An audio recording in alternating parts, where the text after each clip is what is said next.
Welcome to math PM. आज हम लोग मैथ के कुछ इंपॉर्टेंट क्वेश्चन को देखेंगे जिसमें बच्चे हमेशा फंसते हैं। जैसा कि पहला क्वेश्चन है कि 1 गुणे 2 गुणे 3 गुणे 4 गुणे गुणे 79 गुणे 80 में शून्यों की संख्या क्या होगी। मतलब 1 से लेके अगर 80 तक संख्याओं का गुणा किया जाए तो उसमें शून्यों की संख्या आपको मतलब कितने शून्य पीछे से होंगे, ठीक है, वो आपको बताना है। इसका मैं 2 तरीका बताऊँगा। पहला तरीका ये है कि जो 80 है, ठीक है, उसको आप 25 से भाग देंगे, ठीक है। कितना बार में जाएगा? 25 तियाई 75। कितना बार में गया? 3 बार में गया। फिर 80 को हम 80 में से पीछे से एक अंक हटा के उसको 2 से गुणा करेंगे। कितना हुआ? 8 दूनी 16, ठीक है। अब दोनों को हम लोग जोड़ लेंगे। 16 और 3 कितना होता है? 19। यही आपका आंसर हो जाएगा। मतलब 80 तक शून्यों की संख्या कितनी है? 19 है, ठीक है। ये तो हमारा पहला तरीका था। दूसरा तरीका ये है कि 80 को हम लोग 5 से भाग देंगे। किससे भाग देंगे? 5 से भाग देंगे तो कितना बार में जाएगा? 16 पंचे 80, ठीक है। अब 16 आ गया।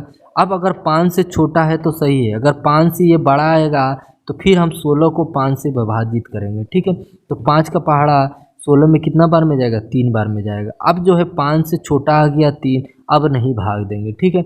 अब इन दोनों को आपको जोड़ लेना है तो 16 और प्लस 3 कितना हुआ? 19 हुआ। यही आपका आंसर हो जाएगा। तो जो तरीका आपको अच्छा लगे, मुझे तो ये तरीका अच्छा लगता है, इसी तरीके से आप लगाइए, आपका आंसर परफेक्टली आएगा।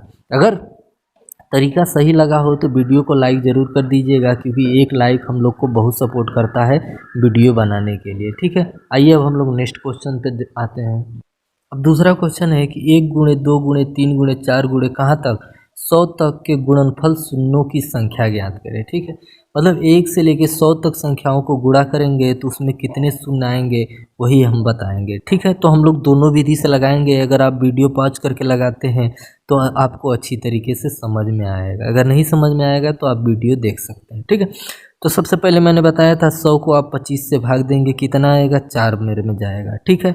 4 बेर आ गया। अब क्या करेंगे? 100 में से एक जीरो हटा देंगे, ठीक है। पीछे से एक अंक हटा के उसको किससे गुणा करेंगे? 2 से गुणा करेंगे। तो 10 दूना कितना हो गया? 20 हो गया। अब दोनों को आपको जोड़ लेना है, 4 और 20। 20 4 कितना होता है? 24 होता है, जो कि आपका क्या हो गया? आंसर हो गया, ठीक। दूसरा तरीका मैंने बताया था कि 100 को आप किससे भाग देंगे? 5 से भाग देंगे, ठीक है। कितना बार में गया? 20 बार में गया, ठीक है। अब 5 से जो है 20 बड़ा है तो फिर हम क्या करेंगे? 20 को फिर 5 से भाग देंगे तो 5 चौक 20। अब 5 से 4 बड़ा नहीं है, छोटा है, अब नहीं भाग देंगे। अब इन दोनों को हम लोग को क्या करना है? जोड़ लेना है। 20 और 4 कितना होता है? 24 होता है। ये आपका क्या हो गया? शून्यों की संख्या हो गई। क्वेश्चन नंबर तीसरा है कि 1 पे स्क्वायर, यहाँ प्लस नहीं है, गुणे है, सॉरी।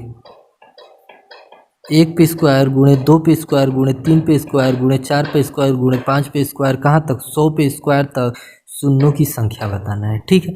अगर आप इस चीज़ को देखें, 1 पे स्क्वायर का मतलब क्या है? 1 को 2 बार लिखा गया है। 2 का स्क्वायर का मतलब क्या है? 2 को 2 बार लिखा गया है। 3 का स्क्वायर का मतलब 3 को 3 बार लिखा गया है। 4 का स्क्वायर का मतलब 4 को 2 बार लिखा गया है। 100 का स्क्वायर का मतलब 100 को 2 बार लिखा गया है, ठीक है। तो हम क्या करेंगे? 1 से लेके पहले 100 तक शून्यों की संख्या ज्ञात कर लेंगे। वही चीज़ डबल बार लिखी गई है तो जितना शून्यों की संख्या आएगी उसको हम लोग डबल कर देंगे, वही हम लोग का आंसर हो जाएगा, ठीक है। तो मैंने बताया था सबसे पहले आप 100 को किससे भाग देंगे? 5 से। तो कितना आया था? 20 आया था। फिर 20 को हम लोग किससे भाग देंगे? 5 से। फिर आया था 4। अब 20 और 4 को हम लोग जोड़ते हैं, कितना हो गया? 24 हो गया। अब 24 तो हमारा 1 से लेके 100 तक है। अब 1 से लेके 100 तक दोबारा लिखा गया है तो हम किससे गुणा करेंगे? 2 से गुणा करेंगे। तो 24 दूना कितना हो जाएगा? 48। तो ये हमारा शून्यों की संख्या आ गया। चौथा क्वेश्चन है कि 49 23 7 गुणे 39 95 गुणे 7 38 गुणे 83 गुणे 9 में इकाई के अंक कितना है, ठीक है। के गुणनफल में इकाई का अंक बताना है, ठीक है। इकाई का अंक का मतलब क्या होता है? जैसे मान लीजिए हम कोई संख्या लिख लिए, जैसे ये हमारी संख्या, इसमें इकाई का अंक क्या है? ये है। अंत का पहला अंक ही इकाई का अंक है। इसमें इकाई का अंक क्या है? ये है। इसमें इकाई का अंक क्या है? ये है। इसमें इकाई का अंक ये है। इसमें इकाई का अंक ये है। तो हम क्या करेंगे? पहले इकाई का अंक केवल लेंगे, ठीक है। सभी अंक का इकाई का अंक ले लीजिए, उसके बाद हम गुणा करेंगे। 7 5 कितना होता है? 35। अब इसमें का 5 लेंगे, ठीक है। 5 अट्ठे कितना होता है 40। अब इसमें का इकाई का अंक लेंगे, 4 का 3 से गुणा करेंगे तो 4 का किसी जीरो से जब किसी संख्या से गुणा करते हैं तो जीरो आएगा। अब जीरो का 9 से फिर गुणा करेंगे तो जीरो ही आएगा। तो हमारा इकाई का अंक क्या आ गया, जीरो आ गया, जो कि आपका आंसर हुआ। अब पांचवा क्वेश्चन है कि संख्या 22 पे घात 23 या 22 पे पावर 23 में इकाई का अंक कितना है। अब इसको आपको क्या है, इकाई का अंक बताना है। या तो इसको गुणा करिए, जैसे 22 को कितना बार लिखना है, गुणे कितना बार, 23 बार हमको लिखना है। या तो पूरा का गुणा करिए, या तो जो ट्रिक मैं बता रहा हूँ उसको लगाइए, ठीक है। तो हम क्या करेंगे, इसका 1 अंक लेंगे। पहला इकाई का 1 अंक लिए, कितना 2 हुआ, और इसका 2 अंक लेंगे। इसमें 2 ही अंक है तो 2 ही अंक लेंगे, ठीक है। अब इसमें अगर 4 अंक होता तो पीछे से केवल हम लोग 2 अंक लेते। अब 2 अंक हमने ले लिए। अब क्या करेंगे, घात को जो है 4 से भाग देंगे, ठीक है। 4 से भाग देंगे तो 4 से भाग दिए तो कितना आया, 4 पंचे 20। शेषफल यहाँ पे लिखेंगे, क्या लिखेंगे, केवल शेषफल लिखेंगे, ठीक है।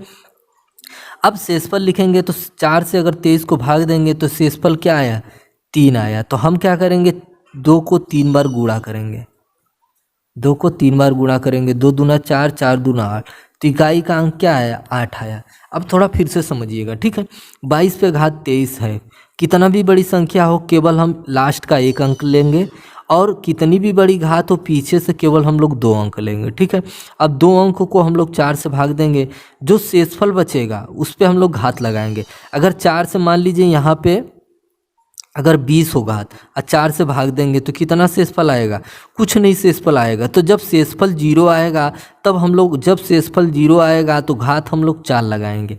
जब शेषफल 0 आएगा तो घात 4 लगाएंगे। जैसे 4 से 20 को भाग देंगे तो शेषफल हमारा 0 आएगा। तो घात ये नहीं कि 0 नहीं लगाना है, तो शेषफल क्या लगाना है, तब घात आपको 4 लगाना है, ठीक है।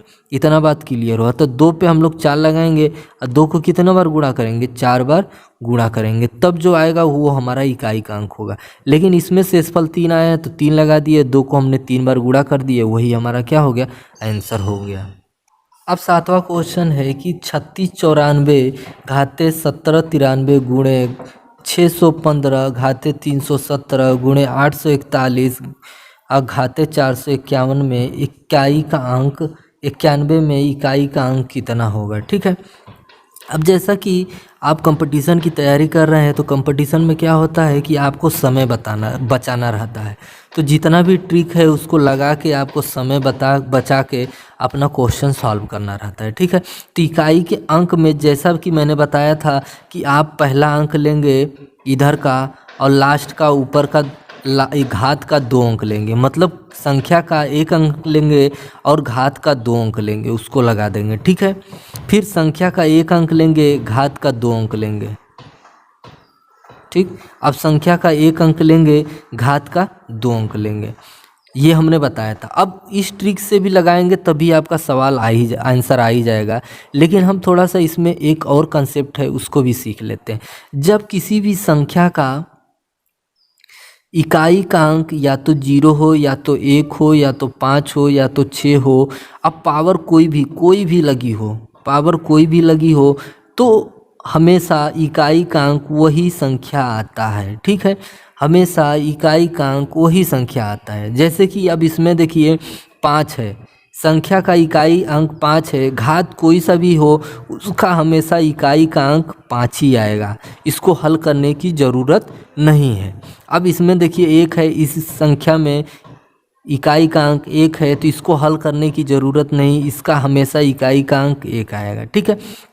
अब जैसे कि यहाँ पे संख्या 4 है, ठीक है, तो इसको हम लोग हल करेंगे क्योंकि ये इसमें है नहीं। तो मैंने बताया था संख्या का लास्ट का अंक लेंगे 1 और पावर का लास्ट का अंक लेंगे 2 और जो पावर होगा उसको 4 से भाग देंगे, तो जो शेषफल बचेगा उस पर हम लोग घात लगा देंगे। अब 4 से भाग दिए, 4 दूना 8 बचा 1, 4 3 12 बचा कितना 1, तो यहाँ पे हम लोग 1 लगा देंगे और 4 का 1 में गुणा करेंगे तो 4 ही आएगा। फिर आइए अब इसका गुणा करते हैं, तो 4 पंचे कितना हुआ 20। अब लास्ट का 1 अंक इकाई का अंक 1 लेंगे, फिर 0 और 1 का गुणा करेंगे तो क्या होगा 0 आएगा, क्योंकि 0 से किसी भी संख्या का गुणा करते हैं तो हमेशा 0 ही आता है। तो आपका इकाई का अंक क्या आ गया 0 आ गया, जो कि आपका आंसर हो। अब जैसे 8वां क्वेश्चन है 0.123 पे 12। अब इसको आपको दशमलव भिन्न में बदलना है, ठीक है। तो सबसे पहले आपको क्या करना है 0.1 और बार को हटा के जो संख्या है उसको लिख देना है, जो संख्या है उसको लिख देना है। तो 123 था, 123 हमने लिख दिया। अब देखेंगे बार कितने अंकों पर लगी है, 1 2 3, 3 अंक पे लगी है तो 3 9 नीचे आपको बढ़ा देना है। ऊपर नीचे कटने वाला है तो काट देंगे, अगर नहीं कटने वाला है तो वही आंसर, अगर कट जाए तो कटने के बाद जो आएगा वही आंसर। ठीक है, अब देख रहे हैं 3 से ऊपर भी कटेगा, 3 से नीचे कटेगा। 3 चौक 12, 3 एकम 3, 3 तिरिक्का 9, 3 तिरिक्का 9, 3 तिरिक्का 9, तो 41 ऊपर हो गया, 3 3 3 नीचे हो गया। तो ये आपका क्या हो गया, आंसर हुआ। अब 9वां क्वेश्चन है कि 0.11 पे बार प्लस 0.22 पे बार गुणे 9 किसके बराबर है, मतलब इसको आपको सरल करना है। तो सबसे पहले मैंने बताया था कि अगर दशमलव के बाद बार लगा है तो दशमलव को भूल जाइए, बार को भूल जाइए, जो संख्या है उसको लिखिए। ठीक, उसके बाद बट्टे में हम क्या करेंगे, देखेंगे कि कितने अंक पे बार लगा है। 1 और 2, 2 अंक पे बार लगा है तो 2 9 आप नीचे बढ़ा दीजिए। उसके बाद जो चिन्ह लगा है उसको उतार दीजिए। ठीक, अब यहाँ पे दशमलव और बार भूल जाएंगे, जो संख्या लिखा है उसको लिखेंगे और 1 2, 2 अंक पे बार लगा है तो 2 9 नीचे बढ़ा देंगे। ठीक, अब गुणे 9। तो अब देखिए हर जो है हमारा बराबर है, ये भी 99 है, ये भी 99 है, तो अंश को हम लोग जोड़ लेंगे। 11 और 22 कितना होता है, 33 होता है, 33 हो गया। और 99 को हम लोग 99 लिख देंगे गुणे 9। ठीक, अब 9 33 से कम 33, 33 का पहाड़ा पड़ेंगे 3 बार में जाएगा तो 99 हो गया। 3 एकम 3 और 3 तिरिक्का 9, तो आपका आंसर क्या निकल के आया, 3 निकल के आया है, जो कि आपका आंसर हुआ। 10वां क्वेश्चन है कि संख्या 12345 में 3 के स्थानीय मान तथा अंकित मान में अंतर है। ठीक है, स्थानीय मान और अंकित मान, अंकित मान को हम लोग जातीय मान भी कहते हैं। पहले देखते हैं 3 का स्थानीय मान क्या है। 3 हमने लिख दिया, उसके बाद पीछे जितना अंक रहेगा उसको देखेंगे कितना अंक है, 1 2, 2 अंक है तो आपको 2 जीरो बढ़ा देना, ये हमारा क्या हो गया, स्थानीय मान। ठीक, और अंकित मान, अंकित मान जो संख्या का अंकित मान कहेगा वही संख्या ही अंकित मान रहेगा, मतलब 3 का अंकित मान 3 ही रहेगा।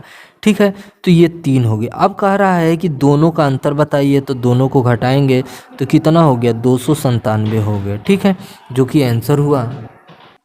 अब 11वां क्वेश्चन है कि यदि 18 पे घात 98 को 17 से भाग दिया जाए तो शेषफल क्या होगा। देखिए ये क्वेश्चन बहुत बार आता है पेपर में, लड़के जो है इसको छोड़ देते हैं। ठीक है, तो इसको सीख लीजिए, सीखने में कोई मेहनत नहीं है। ठीक है, आइए देखते हैं कैसे सीखते हैं। 18 पे घात 98 है और नीचे 17 से भाग देना है, तो शेषफल आपका क्या होगा, यही आपको बताना है। तो जब कोई भी संख्या ऊपर लिखी रहे, ध्यान से समझिएगा, घात कोई भी रहे, घात कोई भी रहे, जैसे कि सम हो या विषम हो, उससे हमको कोई प्रभाव नहीं पड़ता है। और संख्या से एक नीचे कम हो, संख्या में एक नीचे कम हो, जैसे कि ऊपर 18 है नीचे 17 हो जाए, तब आपका शेषफल क्या है, 1 बचेगा। हमेशा क्या बचेगा, शेषफल 1 बचेगा। तो आंसर आपका इसका क्या हुआ, शेषफल 1 आएगा। ठीक है, और जब संख्या रहे, अघात सम हो, बात समझिएगा, और संख्या से नीचे एक ज़्यादा हो, जैसे कि मान लीजिए ऊपर 18 है तो नीचे क्या होना चाहिए, 19 हो, मतलब 18 से एक ज़्यादा हो, और घात जो है सम लगा हो, तो शेषफल 1 बचेगा। बात समझ में आ रहा है। लेकिन अब बात ये उठता है कि अगर संख्या जो है विषम हो, मतलब संख्या पे जो घात लिखा हो विषम हो और संख्या से नीचे एक ज़्यादा हो, तब शेषफल क्या बचेगा।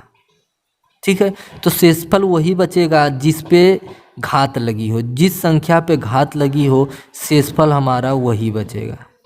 ठीक है, जैसे मान लीजिए यहाँ 18 है और नीचे दिया है 19, ऊपर दिया है 21, देखिए घात विषम हमने कर दिया और संख्या से नीचे एक ज़्यादा भी कर दिया, तब हमारा शेषफल कौन सा बचेगा, जिस संख्या पे घात लगी है 18 पे घात लगी है 18 ही हमारा शेषफल बचेगा। ठीक है, आइए अब नेक्स्ट क्वेश्चन देखते हैं। अब देखिए नेक्स्ट क्वेश्चन वही क्वेश्चन है जो मैं अभी बताया हूँ, बस अंक चेंज है। यदि 13 पे पावर 50 को 14 से भाग दिया जाए तो शेषफल क्या बचेगा। अब देखिए संख्या है, संख्या से नीचे एक ज़्यादा है, तो जब मैं एक ज़्यादा बताया था, और जब शेषफल, जब घात जो है सम होगा, घात सम है, तो शेषफल क्या बचेगा, शेषफल तब हमारा 1 बचेगा। ठीक है। तो इसमें देखिए संख्या से एक ज़्यादा नीचे है और घात हमारा सम है, तो शेषफल हमारा क्या बचा? एक बचा। आपका वही आंसर है। लेकिन अगर यहाँ पे संख्या पे घात 51 लगा होता, मतलब पावर जो है विषम होता, तब हमारा आंसर शेषफल क्या बचता? तो जिस संख्या पे पावर लगा है वही हमारा शेषफल हो जाता। तो किस संख्या पे पावर लगा है? 13 पे पावर लगा है, तो 13 ही हमारा क्या हो जाता? शेषफल हो जाता है। यही आपका क्या हो गया? आंसर हुआ।